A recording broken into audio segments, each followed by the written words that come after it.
maintenant donner la parole évidemment à Pascal Pavageau, secrétaire confédéral de Force ouvrière. Vous non plus, je crois que dès le départ, vous n'étiez pas convaincu par l'équilibre du pacte de responsabilité. L'échec du pacte de responsabilité, c'est l'échec du gouvernement, parce que c'est lui qui prend cette décision-là, d'abord le chef de l'État puis le gouvernement, de consentir 41 milliards d'exonération, alors de cotisations sociales et finalement de fiscalité au niveau du patronat, sans à aucun moment, au démarrage, conditionnaliser cette aide publique. Il y a eu un débat d'ailleurs au sein de la gauche, au sein du PS là-dessus. Non mais, en attendant, la décision qui a été prise par l'exécutif, c'est de dire on fait 10 milliards d'exonération de cotisations sociales, c'est-à-dire 10 milliards en moins qui vont sur le financement de la protection sociale collective, qu'il faudra d'ailleurs compenser par l'impôt, et 10 milliards d'exonération de cotisations fiscales, donc 10 milliards de recettes en moins pour financer les services publics, pour financer les politiques sociales, pour financer les politiques de l'emploi, et enfin 20 milliards de cadeaux, le fameux CICE. Le bout du bout du CICE, où aujourd'hui sur les 20 milliards, 6 milliards ont été consentis aujourd'hui. Parce qu'une partie des 40, il y a l'ancien CICE qui a été reconverti, c'est ça? Oui, qui a été transformé et mis dans le pacte de responsabilité. Juste pour qu'on comprenne, parce que c'est vrai 40, 26... Ça fait 41, ouais. Ça fait 41 au total. 41 qui sont financés, comme on l'a dit, par des hausses de TVA, donc par des baisses de consommation au bout du bout, donc... À quoi ça sert d'avoir une politique de l'offre s'il n'y a aucune capacité de demande? C'est simplement absurde et c'est récessif. On peut considérer que la demande, elle est au niveau mondial. Ça, c'est un débat aussi. Oui, alors ça, pour une PME, ça m'étonnerait que la demande, elle soit mondiale. Elle est locale par l'ensemble des Français et des consommateurs. Elle aurait intérêt à exporter un peu plus par contre, nos PME. Alors, on est d'accord. Et elle est financée, je tiens à le rappeler également, par les 50 milliards d'économies, plus les 15 milliards cette année. Ça fait 65 milliards d'économies budgétaires au bout du bout, qui génère effectivement, au niveau des collectivités locales, de la commande publique en moins. Ça conduit au fait qu'on a perdu 10 000 emplois dans le secteur privé, rien que dans le secteur du bâtiment. Et le patronat lui-même, je termine quand même, parce qu'on ne peut pas demander 50 milliards d'économies budgétaires et ensuite venir se plaindre que cette politique est récessive et que 30 000 emplois privés dans le secteur du BTP est menacé du fait de la rigueur budgétaire. Sur le CICE, preuve de l'inefficacité, sur les 6 milliards de, quelque part, excusez-moi, mais je le répète, cadeaux fiscaux consentis, dilapidés d'argent public au niveau des entreprises, sans aucune conditionnalité au démarrage, sans aucune contrepartie, sans aucune contractualisation et donc sans aucun contrôle. La réalité aujourd'hui, telle que le montre le rapport budgétaire, c'est que sur ces 6 milliards, vous avez à peu près 70% qui servent uniquement au niveau des entreprises à faire de la trésorerie. Si on veut être est-ce qu'on n'est pas le seul pays au monde maintenant qui pense que finalement le management, la stratégie d'une entreprise, elle se décide par l'État qui va imposer des emplois. Est-ce que c'est pas finalement à l'entreprise de décider par rapport à l'environnement fiscal et juridique? Bien évidemment, mais dans une période de crise comme la nôtre depuis 2008. Non seulement il n'est pas absurde, mais il est même nécessaire qu'à un moment donné, l'État, la puissance publique, aide l'activité, aide l'économie, aide la croissance. Donc c'est ce qu'il a fait, effectivement. Non, c'est pas ce qu'il a fait. C'est ce qu'il fait, par exemple, avec la BPI, avec la Banque publique d'investissement, où on a effectivement, sur des projets concrets, entreprise par entreprise, une contractualisation sur le fait que l'État dit c'est quoi votre projet d'entreprise? C'est investir, c'est changer telle chaîne de production, c'est créer 10 emplois, 50 emplois. Dans ce cas-là, on contractualise, on vous donne de l'argent public et en contrepartie, bien évidemment, vous réalisez ce pourquoi on vous a donné l'argent public. Sinon, de toute façon, vous êtes contrôlé et vous êtes éventuellement sanctionné. Là, sur le CICE, le premier bénéficiaire, pour parler tout à l'heure, on évoquait cette dilapidation d'argent public. Le premier bénéficiaire du CICE, c'est la Poste. La Poste a 750 millions.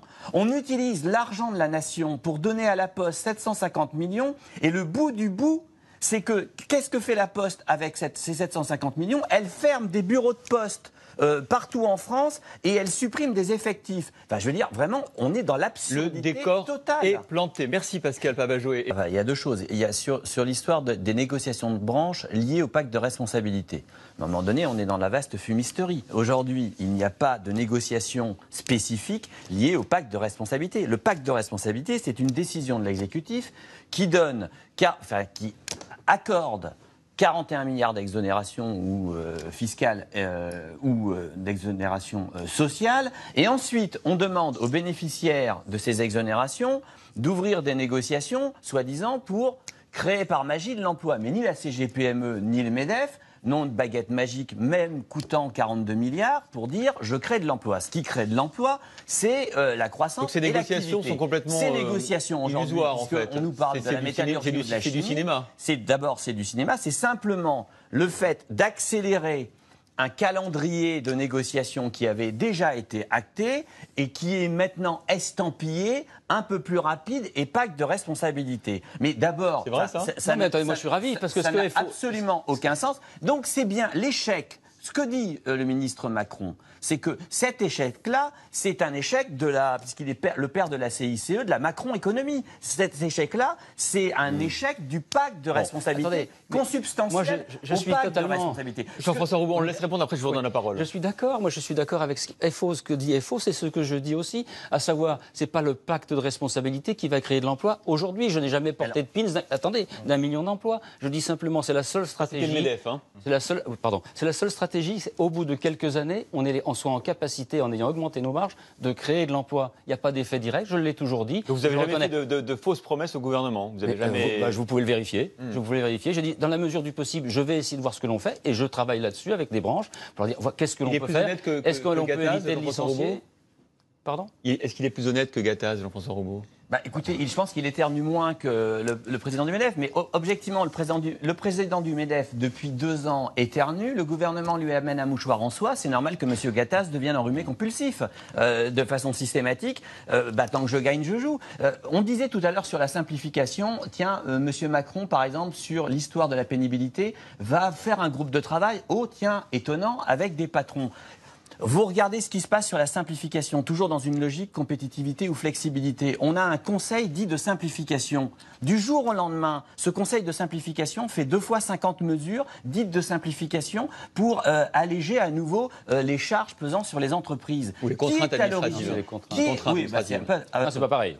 Qui est à l'origine de ce conseil? Qui le préside? C'est un chef d'entreprise qui est dans le comité exécutif du MEDEF. Y a-t-il la moindre concertation? C'est un peu technique, là. Alors, y a-t-il la moindre concertation lorsque le gouvernement prend la décision, par exemple, de dire que la médecine du travail, on va transférer un certain nombre de ses missions vers des missions de médecine générale? Non, c'est une demande simplement du MEDEF que le gouvernement intègre, simplement pour alléger les charges de prise en charge du patronat et les transférer sur la sécurité sociale. Notre ami fait allusion à M. De Virville, grand patron d'une grande entreprise. Ce que M. Emmanuel Macron a dit et m'a certifié, c'est qu'il y aurait un patron de PME. Il y a un patron qui a 50 salariés ou 20 salariés. C'est pas les patrons qui dirigent. Un patron qui a... Mais c'est pas pour diriger, c'est simplement pour c'est pour faire comprendre la difficulté de le mettre en place dans une PME de 20 salariés, de bâtiment dont vous parliez tout à l'heure. Si vous aviez un DRH et une usine de 1000 personnes, c'est tellement facile de faire changer les équipes à travail posté, c'est sûr. Quand vous êtes dans le bâtiment, c'est impossible. Il faut être un peu réaliste quand même. Jérôme Gall, le débat au sein du Parti socialiste qui va avoir lieu toute l'année jusqu'au congrès de juin, est-ce que finalement, est-ce qu'il n'est pas résumé un peu là? Est-ce qu'on peut ou pas faire confiance au patronat? Vous dites non? Moi, je dis simplement que dès qu'il est question d'argent public, on doit être dans un processus qui permet de s'assurer de l'efficacité de la mesure qui est prise. Je reprends l'exemple, moi je suis président de conseil général, il m'arrive de soutenir l'installation et l'implantation d'entreprises. Mais on signe une convention.